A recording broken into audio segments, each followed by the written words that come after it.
Hi friends, ಎಲ್ಲರಿಗೂ ನಮಸ್ಕಾರ. Welcome back to my YouTube channel. ಇವತ್ತು ನಾವು ಮೊಳಕೆ ಹುರುಳಿಕಾಳು ಸಾಂಬಾರನ್ನ ಹೇಗೆ ಮಾಡೋದು ಅಂತ ನೋಡ್ಕೊಳ್ಳೋಣ. ಮೊಳಕೆ ಹುರುಳಿಕಾಳು ಸಾಂಬಾರು ಆರೋಗ್ಯಕ್ಕೆ ಎಷ್ಟು ಒಳ್ಳೆಯದೋ ಅಷ್ಟೇ ರುಚಿಯಾಗಿರುತ್ತೆ. ಬನ್ನಿ ಹಾಗಾದರೆ ಈ ಸಾಂಬಾರನ್ನ ಯಾವ ರೀತಿ ಮಾಡೋದು ಅಂತ ನೋಡೋಣ. ಅದಕ್ಕೂ ಮುಂಚೆ ನೀವಿನ್ನೂ ನನ್ನ ಚಾನಲ್ನ ಫಸ್ಟ್ ಟೈಮ್ ನೋಡ್ತಾ ಇದ್ದರೆ ದಯವಿಟ್ಟು ಸಬ್ಸ್ಕ್ರೈಬ್ ಮಾಡಿಕೊಂಡು ಪಕ್ಕದಲ್ಲಿ ಕಾಣೋ ಬೆಲ್ ಬಟನ್ನ ಕ್ಲಿಕ್ ಮಾಡ್ಕೊಳ್ಳಿ. ಮೊದಲನೇದಾಗಿ ಸಾಂಬಾರು ಮಾಡ್ಕೊಳ್ಳೋದಕ್ಕೆ ಮಸಾಲೆಯನ್ನು ರುಬ್ಕೊಳ್ಳೋಣ. ಒಂದು ಮಿಕ್ಸಿ ಜಾರಿಗೆ 1 ಕಪ್ಪಷ್ಟು ತೆಂಗಿನಕಾಯಿ ತುರಿನ ಹಾಕ್ಕೊಳ್ತಾ ಇದ್ದೀನಿ. ಹಾಗೆ 1 ಈರುಳ್ಳಿನ ಕಟ್ ಮಾಡಿಬಿಟ್ಟು ಹಾಕ್ಕೊಳ್ತಾ ಇದ್ದೀನಿ. ಹಾಗೆ 1 ಟೊಮೆಟೊ ಹಾಕ್ಕೊಳ್ತಾ ಇದ್ದೀನಿ. ಹಾಗೆ 1 ಗೆಡ್ಡೆಯಷ್ಟು ಬೆಳ್ಳುಳ್ಳಿ, ಹಾಗೆ ಅರ್ಧ ಇಂಚಷ್ಟು ಶುಂಠಿ ಹಾಕ್ಕೊಳ್ತಾ ಇದ್ದೀನಿ. ಹಾಗೆ 4 ಲವಂಗ ಹಾಕ್ಕೊಳ್ತಾ ಇದ್ದೀನಿ. ಹಾಗೆ 4 ಪೀಸಷ್ಟು ಚಕ್ಕೆ ಹಾಕ್ಕೊಳ್ತಾ ಇದ್ದೀನಿ. ಹಾಗೆ 2 ಏಲಕ್ಕಿನ ಹಾಕ್ಕೊಳ್ತಾ ಇದ್ದೀನಿ.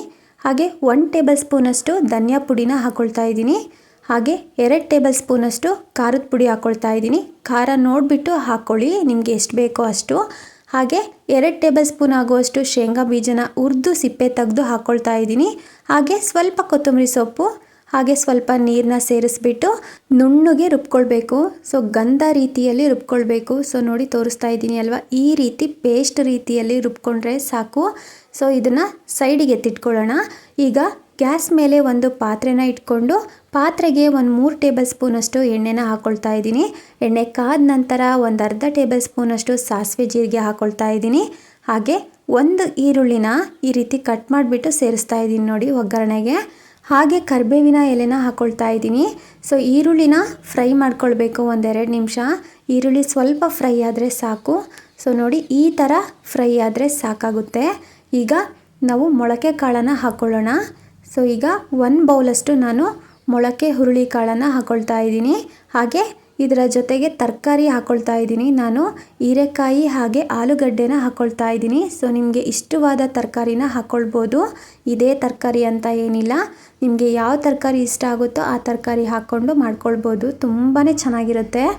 ತರಕಾರಿ ಎಲ್ಲ ಹಾಕ್ಕೊಂಡಾದ್ಮೇಲೆ ಸೊ ಒಗ್ಗರಣೆಯಲ್ಲಿ 1-2 ನಿಮಿಷ ಫ್ರೈ ಮಾಡ್ಕೊಳ್ಳೋಣ.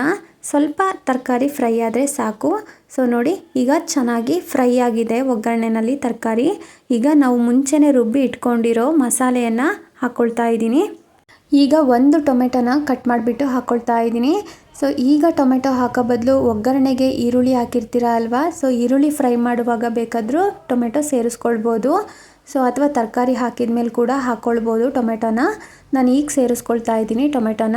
ಸೊ ಈಗ ಮಸಾಲೆ ಎಲ್ಲ ಹಸಿ ಸ್ಮೆಲ್ ಹೋಗೋವರೆಗೂ 1-2 ನಿಮಿಷ ಹಾಗೆ ಬೇಯಿಸ್ಕೊಳ್ಬೇಕು. ಸೊ ನೋಡಿ ನಾನು 1-2 ನಿಮಿಷ ಬೇಯಿಸ್ಕೊಂಡಿದ್ದೀನಿ ಹಸಿ ಸ್ಮೆಲ್ ಹೋಗೋವರೆಗೂ.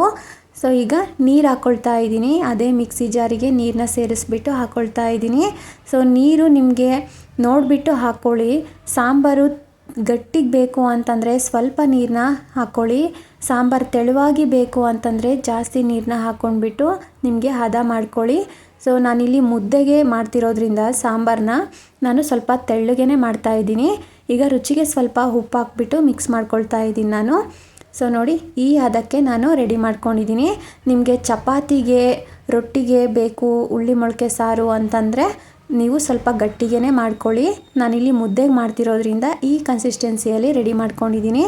ಸೊ ನೋಡಿ ಈಗ ಒಂದು ಕುದಿ ಬರೋವರೆಗೂ ಬಿಡೋಣ. ಹಾಗೆಯೇ ನೋಡಿ ಈಗ ಒಂದು ಕುದಿ ಬಂದಿದೆ ಸಾಂಬಾರು.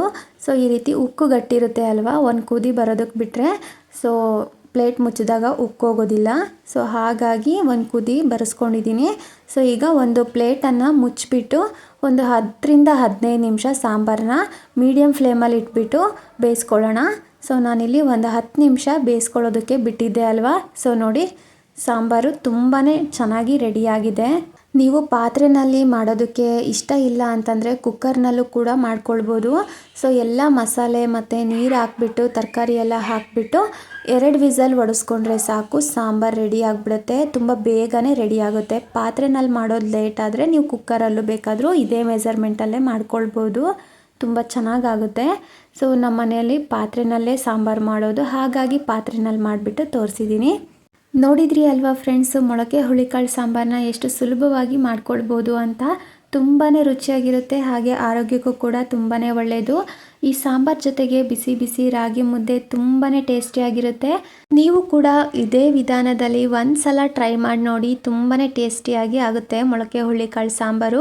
ನಿಮಗೆ ಖಂಡಿತವಾಗ್ಲೂ ಈ ಸಾಂಬಾರ್ ರೆಸಿಪಿ ಇಷ್ಟ ಆಗಿದೆ ಅಂತ ಅಂದ್ಕೊಂಡಿದ್ದೀನಿ. ಇಷ್ಟ ಆಗಿದ್ರೆ ಪ್ಲೀಸ್ ನನ್ನ ಚಾನಲ್ನ ಸಬ್ಸ್ಕ್ರೈಬ್ ಮಾಡ್ಕೊಳ್ಳಿ, ಹಾಗೆ ಲೈಕ್ ಮಾಡಿ, ನಿಮ್ಮ ಫ್ರೆಂಡ್ಸ್ಗೆ ಫ್ಯಾಮಿಲೀಸ್ಗೆಲ್ಲ ಈ ವಿಡಿಯೋನ ಶೇರ್ ಮಾಡಿ. Thank you for watching.